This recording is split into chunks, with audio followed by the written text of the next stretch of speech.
विंध्य में सियासी बयानबाजी के बाद बड़ी उम्मीद थी लोगों की कि इस पूरे मसले में कुछ होगा।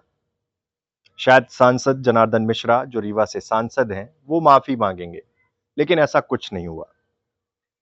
विंध्य की राजनीति में स्वर्गीय श्रीनिवास तिवारी एक बड़ा नाम, सशक्त नाम, इस तरह के कई ऐसे नाम हैं जिनको लेकर हमेशा चर्चा रही है। उनके कामों की चर्चा रही है, सकारात्मक नकारात्मक दोनों तरह की बातों की चर्चा समय समय पर होती आई है। अब जब मध्य प्रदेश विधानसभा के पूर्व अध्यक्ष स्वर्गीय श्रीनिवास तिवारी इस दुनिया में नहीं है, उसके बाद जब पिछले दिनों रीवा सांसद जनार्दन मिश्रा ने एक टिप्पणी की, उनको लेकर टिप्पणी की, उसके बाद उनके समर्थकों में अच्छी खासी नाराजगी थी।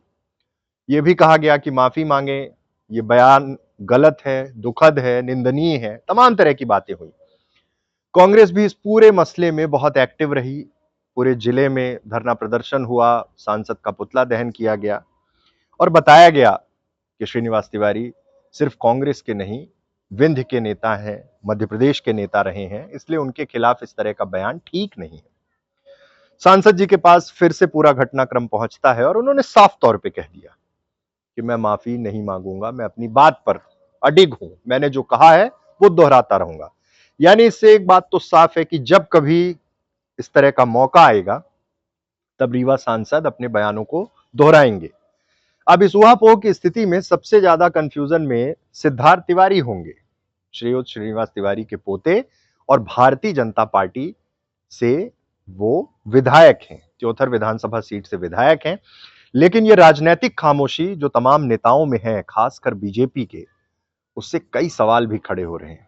सवाल इसलिए खड़े हो रहे हैं कि आखिर क्या मजबूरी है कि एक दिवंगत नेता को लेकर इस तरह की टिप्पणी की जा रही है और उस पर कोई कुछ रिएक्ट नहीं कर रहा है। भोपाल के कांग्रेस पदाधिकारी प्रवक्ताओं ने इस बात की निंदा की, सांसद के बयान पर बीजेपी पर कटाक्ष किया, लेकिन बीजेपी ने कोई स्टेप नहीं लिया, बीजेपी ने कुछ नहीं किया।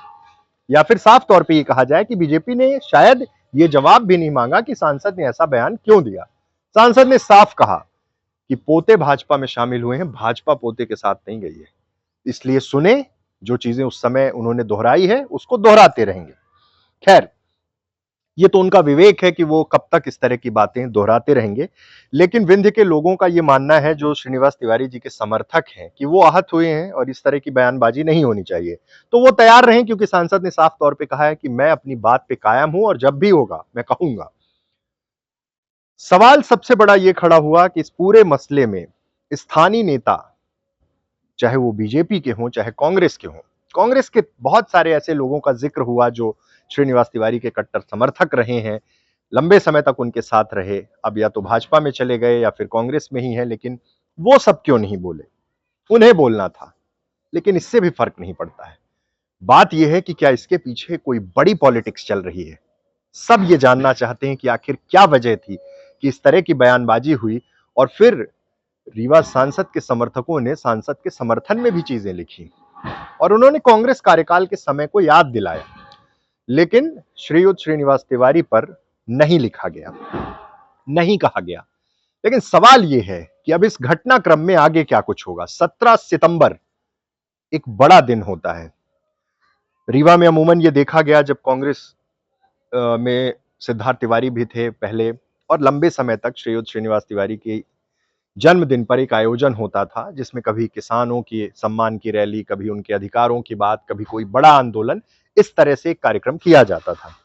सिद्धार्थ तिवारी अब भाजपा में हैं। पहले खबर थी कि मध्य प्रदेश के मुख्यमंत्री डॉक्टर मोहन यादव इस पूरे घटनाक्रम में बड़ी बारीकी से नजर रखे हुए हैं। कांग्रेस जरूर अमहिया स्थित श्रीयुत श्रीनिवास तिवारी के निवास पर एक संगोष्ठी करेगी। श्रीनिवास तिवारी के विचारों को लेकर एक संगोष्ठी हर साल की जाती है, वो करने जा रही है। अलग अलग जगह कुछ कार्यक्रम भी करने जा रही है, लेकिन सबकी निगाहें इस बात पे जरूर टिकी हैं कि क्या आगे आने वाले समय में फिर से रीवा सांसद इस पूरे मसले पर कोई नया बखेड़ा, कोई नया बयान देकर इस पूरे विषय को फिर से उठाएंगे। ये सब जानना चाहते हैं और इसके पीछे की पॉलिटिक्स भी सब समझने की कोशिश कर रहे हैं कि आखिर ऐसा क्यों हो रहा है, आखिर क्या वजह है। और कहीं ना कहीं सिद्धार्थ तिवारी बनाम सांसद जनार्दन मिश्रा भी ये लड़ाई एक तरफ जाती हुई दिखी थी। अंदर खाने तो ये भी चर्चा है कि त्योंथर में ही दो खेमे हैं, एक जनार्दन मिश्रा की वकालत करता है पार्टी के अंदर ही और दूसरा खेमा सिद्धार्थ के साथ खड़ा है। तो क्या वहां से कोई पॉलिटिकल एंगल निकलकर सामने आता है? और कांग्रेस ने जो मांग उठाई थी कि डिप्टी सीएम राजेंद्र शुक्ल इस पूरे मसले पर माफी मांगे, उनके मंच पर यह घटनाक्रम हुआ है, उन्होंने अब तक कोई प्रतिक्रिया नहीं दी है। आगे क्या कुछ होगा, लेकिन 17 सितंबर विंध्य के लिए, रीवा के लिए एक बड़ा दिन रहा करता था, एक बड़े आयोजन होते थे, लेकिन अब जब पोते भाजपा में हैं, कांग्रेस यहां एक आयोजन करके साफ ये मैसेज देना चाहती है। पहले भी जो चीजें अभी कांग्रेस ने की है कि श्रीनिवास तिवारी उनकी पार्टी के नेता थे और इसलिए कांग्रेस ने इस लड़ाई को आगे बढ़ाने की कोशिश की है, ये बताने की कोशिश की है कि जिस तरह से रीवा सांसद का ये बयान आया, उससे वो एग्री नहीं करते और उसके खिलाफ वो लगातार कहते रहेंगे, बोलते रहेंगे।